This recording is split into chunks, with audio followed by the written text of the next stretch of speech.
আমন্ত্রণদীপ্ত সংবাদে আপনাদের সাথে আছি আমি ইয়াসমিন সুমনা। গত বছর জুলাই আগস্টে সংগঠিত হত্যাসহ মানবতা বিরোধী অপরাধের অভিযোগে ক্ষমতাচ্যুত প্রধানমন্ত্রী শেখ হাসিনা সহ ৩ জনের বিরুদ্ধে করা মামলার আসামি পক্ষের যুক্তিতর্ক উপস্থাপন শেষ হয়েছে।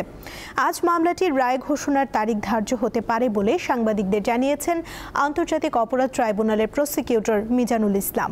এর আগে এই মামলায় পলাতক আসামি শেখ হাসিনা ও আসাদুজ্জামান খান কামালের পক্ষে রাষ্ট্রনিযুক্ত স্টেট ডিফেন্স এবং উপস্থিত রাজসাক্ষী চৌধুরী আব্দুল্লাহ আল মামুনের পক্ষে যুক্তি উপস্থাপন শেষ হয়। আজ চিফ প্রসিকিউটর ও অ্যাটর্নি জেনারেল সমাপনী বক্তব্য রাখবেন। এরপর আনুষ্ঠানিকভাবে এই মামলার রায়ের জন্য দিন ধার্য হবে।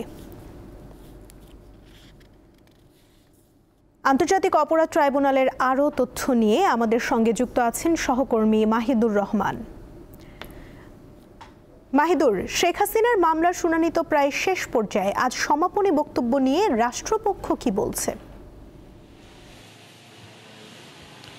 সুমনা, গত ১ জুন থেকে শুরু করা শেখ হাসিনার এই যে মামলা, এই মামলার প্রায় শেষ পর্যায়ে চলে এসেছে। শেষ পর্যায়ে বলতে প্রায় রায়ের পর্যায়ে চলে এসেছে। আজকে কিন্তু এই মামলার রায়ের দিন ঘোষণা করার কথা রয়েছে।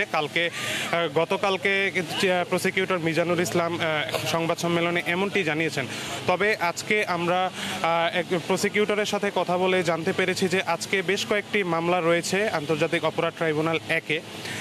তো আজকে সমাপ্তি বক্তব্য রাখবেন অ্যাটর্নি জেনারেল আসাদুজ্জামান।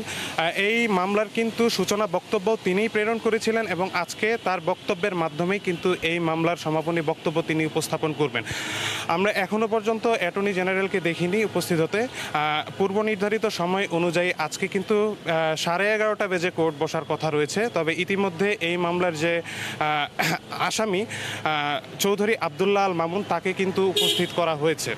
আমি আপনাকে একটু জানিয়ে রাখতে চাই যে গত 5 আগস্ট ছাত্র আন্দোলনে শেখ হাসিনা পতনের পরপরই কিন্তু পালিয়ে যায় শেখ হাসিনা দেশ ছেড়ে, এবং তারপরেই কিন্তু পুনর্গঠন হতে শুরু করে দেশের বিচার ব্যবস্থা। এবং এই আন্তর্জাতিক অপরাধ ট্রাইব্যুনালে কিন্তু মানবতা বিরোধী অপরাধে শেখ হাসিনার মামলাটি প্রথম কোনো মামলা যেটি আন্তর্জাতিক অপরাধ ট্রাইব্যুনালে বিচারাধীন। এবং এই মামলা ছাড়াও যে বেশ কয়েকটি মামলা বিচারাধীন রয়েছে, তার মধ্যে সবচেয়ে দ্রুতগতিতে এগিয়েছে এই মামলাটি।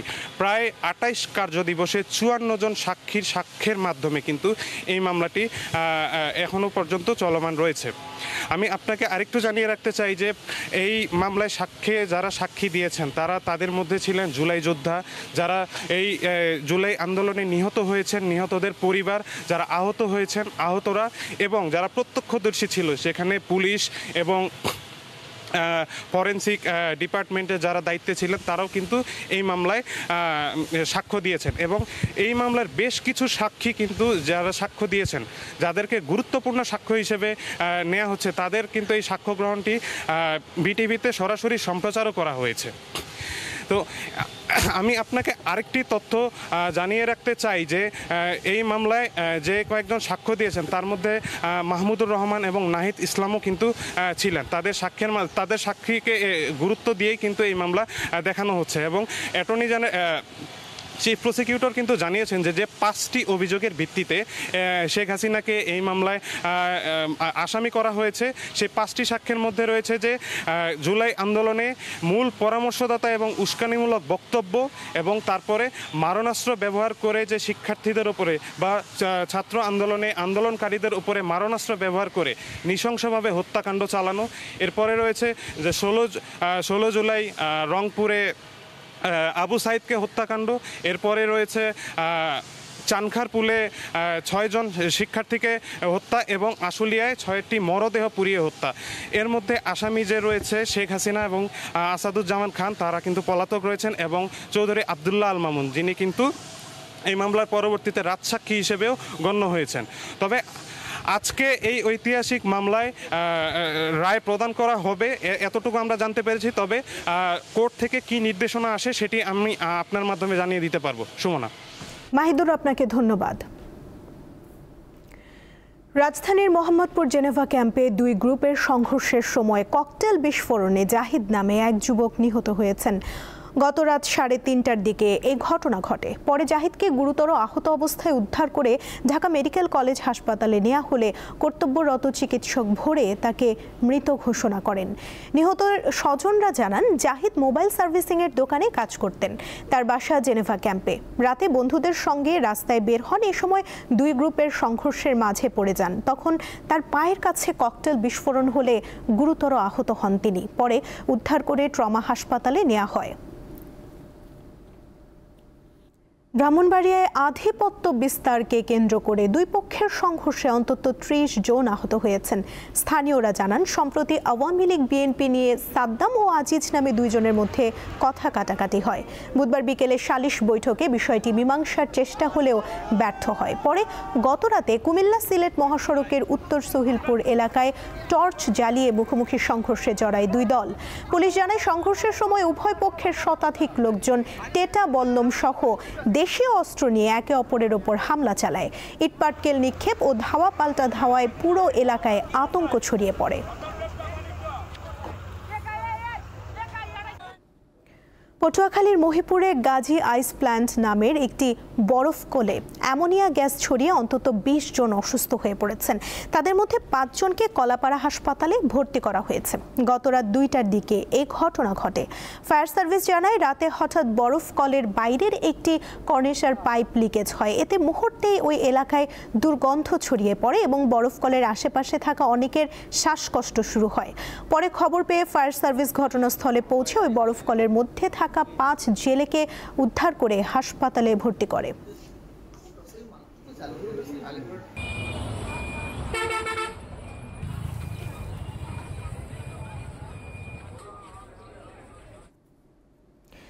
বাংলাদেশে প্রতি বছর 13,000-এর মতো মানুষ স্তন ক্যান্সারে আক্রান্ত হচ্ছে। এর মধ্যে শতকরা 90% নারী। তাদের মধ্যে 6,000-এর বেশি মারা যায় স্তন ক্যান্সারে। চিকিৎসকরা বলছেন, সচেতনতার অভাবে সঠিক সময়ে এই রোগ শনাক্ত করা সম্ভব হচ্ছে না। বিশ্বে অক্টোবর জুড়ে পালিত হয় স্তন ক্যান্সার সচেতনতা মাস। অসংক্রামক রোগে বাংলাদেশে যত মৃত্যু হয় এর অন্যতম কারণ ক্যান্সার। আর নারী ও পুরুষের বিভিন্ন ক্যান্সারের মধ্যে স্তন ক্যান্সারের স্থান চতুর্থ। এর মধ্যে পুরুষের তুলনায় নারীদের আক্রান্তের হার অনেক বেশি। International agency for research on cancer গ্লোবাক্যানের 2022 সালে হিসাব অনুযায়ী বাংলাদেশে প্রতি বছর 1,67,000-এর বেশি মানুষ ক্যান্সারে আক্রান্ত হয়। এর মধ্যে স্তন ক্যান্সার হয় 13,000 জনের। চিকিৎসকরা বলছেন, অনিয়ন্ত্রিত জীবনযাপন সহ বিবিধ কারণ রয়েছে স্তন ক্যান্সারের। সচেতনতার অভাবে নারীদের সমস্যা বেশি হয়। কারণ হচ্ছে ব্রেস্ট ক্যান্সার, যে তার ফ্যামিলি হিস্ট্রি থাকবে। আর তারপরে হচ্ছে তার খাওয়া দাওয়া, যে আমাদের এখন জাঙ্ক ফুডটা বেশি খাওয়া হয়, তার লাইফস্টাইল, সেই লাইফস্টাইলের উপর নির্ভর করতেছে। তারপরে হচ্ছে যে কোনো মা তার বাচ্চাকে বুকের দুধ খাওয়াচ্ছে কিনা। বিশেষজ্ঞরা জানান, নারীদের মধ্যে এখনও নিজেকে আড়াল করে রাখার প্রবণতা আছে। সরকারি প্রতিষ্ঠানগুলোতে তাদের স্বাস্থ্য পরীক্ষার সুবিধাও পর্যাপ্ত নয়। প্রথমত সচেতনতা এখনও ওই যে বললাম প্রান্তিক পর্যায়ের এবং খুব শিক্ষিত না এমন মানুষজনের কাছে এখনও পৌঁছে নাই। দ্বিতীয়ত তাদেরকে আমরা স্ক্রিনিংয়ের আওতায় আনতে পারিনি, যেহেতু স্ক্রিনিং সিস্টেমটা এখন পর্যন্ত হাসপাতাল ভিত্তিক, জনগোষ্ঠী বা সমাজ ভিত্তিক না। আমাদের এই অবস্থার উত্তরণ লাগবে। এর জন্য অনেক সবচেয়ে বেশি দরকার একটা ন্যাশনাল ক্যান্সার কন্ট্রোল স্ট্র্যাটেজি, মানে জাতীয় ক্যান্সার নিয়ন্ত্রণ কৌশলপত্র। ওই কৌশলপত্র অনুযায়ী একটা প্ল্যান অফ অ্যাকশন মানে কর্মপরিকল্পনা থাকবে এবং সেটাকে বেস করে আমাদের একটা আমরা বলি যে প্রোগ্রাম থাকবে, ন্যাশনাল ক্যান্সার কন্ট্রোল প্রোগ্রাম। আমাদের এই মুহূর্তে এগুলির একটারও অস্তিত্ব নাই। তিনি জানান, ক্যান্সার প্রাথমিক অবস্থা ধরা পড়লে দীর্ঘদিন সুস্থ থাকা যায়। এই বিষয়ে সচেতনতার বিকল্প নেই। স্ক্রিনিংয়ের আওতায় আসবেন, কারণ স্ক্রিনিংটা জীবন বাঁচায়। লাবণী গুহ, দীপ্ত সংবাদ, ঢাকা। দেশের মানুষকে নিরাপত্তার পাশাপাশি স্বাস্থ্যের বিষয়ে লক্ষ্য রাখার ধারাবাহিকতায় যাত্রাবাড়ীতে অন্তত 6 শতাধিক মানুষকে বিনামূল্যে চিকিৎসা সেবা দিয়েছে বাংলাদেশ সেনাবাহিনী। বুধবার সকাল থেকে বাংলাদেশ সেনাবাহিনীর 9ম পদাতিক ডিভিশনের ব্যবস্থাপনায় 71 মেকানাইজড ব্রিগেডের সার্বিক তত্ত্বাবধানে যাত্রাবাড়ী আর্মি ক্যাম্পের আয়োজনে ওয়াপদা কলোনিতে এই কার্যক্রম পরিচালিত হয়।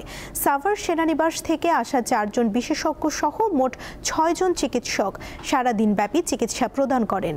চক্ষু, চর্ম, গাইনি ও মেডিসিন বিশেষজ্ঞের পাশাপাশি অন্যান্য সাধারণ রোগের চিকিৎসা এবং বিনামূল্যে ওষুধ প্রদান করা হয়। রাজধানী ঢাকার আকাশে আজ অস্থায়ীভাবে আংশিক মেঘলা থাকতে পারে বলে জানিয়েছে আবহাওয়া অধিদপ্তর। সেই সঙ্গে অপরিবর্তিত থাকতে পারে দিনের তাপমাত্রা। বৃহস্পতিবার ঢাকা ও এর পার্শ্ববর্তী এলাকার জন্য দেয়া 6 ঘন্টার পূর্বাভাসে এই তথ্য জানানো হয়। এতে আরও বলা হয়, আগামী 24 ঘন্টায় রাজধানীতে বৃষ্টির সম্ভাবনা প্রায় নেই। আজও রাজধানীতে থাকতে পারে আগের দিনের মতোই গরম ও আর্দ্রতার মিশ্র অনুভূতি। এছাড়া দক্ষিণ পশ্চিম বঙ্গোপসাগরে সুস্পষ্ট নিম্নচাপ তার অভিমুখ পরিবর্তন করে উত্তর পশ্চিম দিকে এগিয়ে গিয়েছে। এরই মধ্যে তা গভীর নিম্নচাপে পরিণত হয়েছে। বর্তমানে তা তামিলনাড়ু উপকূল হয়ে পুদুচেরি উপকূলের দিকে এগিয়ে যাচ্ছে।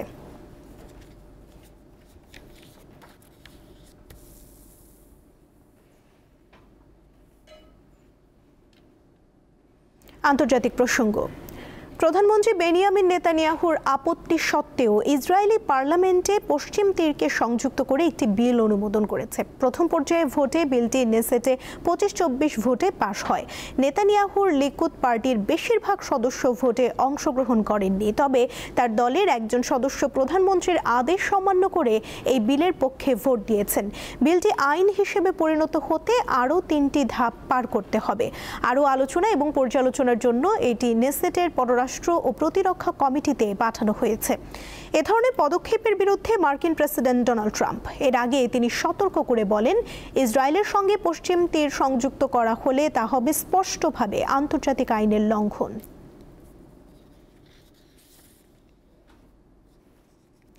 সিরিজের তৃতীয় ও শেষ ওয়ানডেতে আজ বাংলাদেশের মুখোমুখি হবে ওয়েস্ট ইন্ডিজ। মিরপুর স্টেডিয়ামে খেলা শুরু হবে দুপুর 1:30টায়। সিরিজের শেষ ম্যাচের আগে বুধবার কোনো অনুশীলন করেননি দুই দলের ক্রিকেটাররা। পুরোটা সময় হোটেলে কাটিয়েছেন তারা। মিরপুরে প্রথম ওয়ানডে জিতলেও দ্বিতীয় ম্যাচে সুপার ওভারে হারে স্বাগতিকরা। তাতে 3 ম্যাচ সিরিজ আছে 1-1 সমতায়। শেষ ম্যাচ জিতলে 3 বছর পর ক্যারিবীয়দের বিপক্ষে ওয়ানডে সিরিজ জয়ের সুযোগ পাবে মিরাজের দল।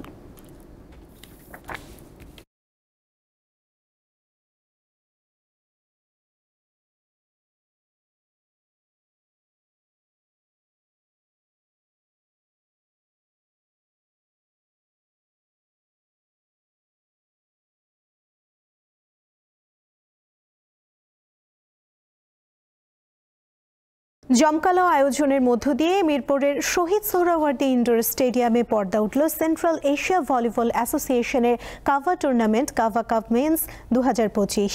6 দেশের অংশগ্রহণে শুরু হওয়া এই টুর্নামেন্ট চলবে আগামী 28 অক্টোবর পর্যন্ত।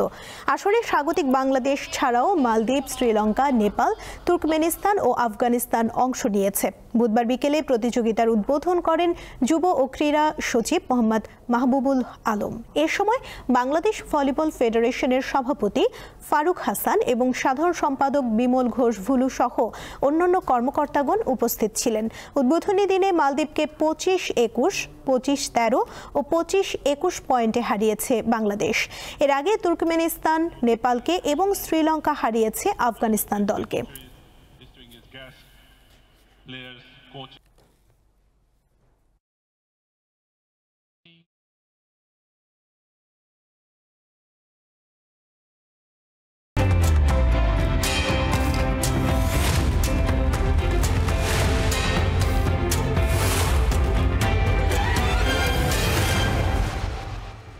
এবারে জানাবো এক নজরে দৈনিক পত্রিকার শিরোনাম।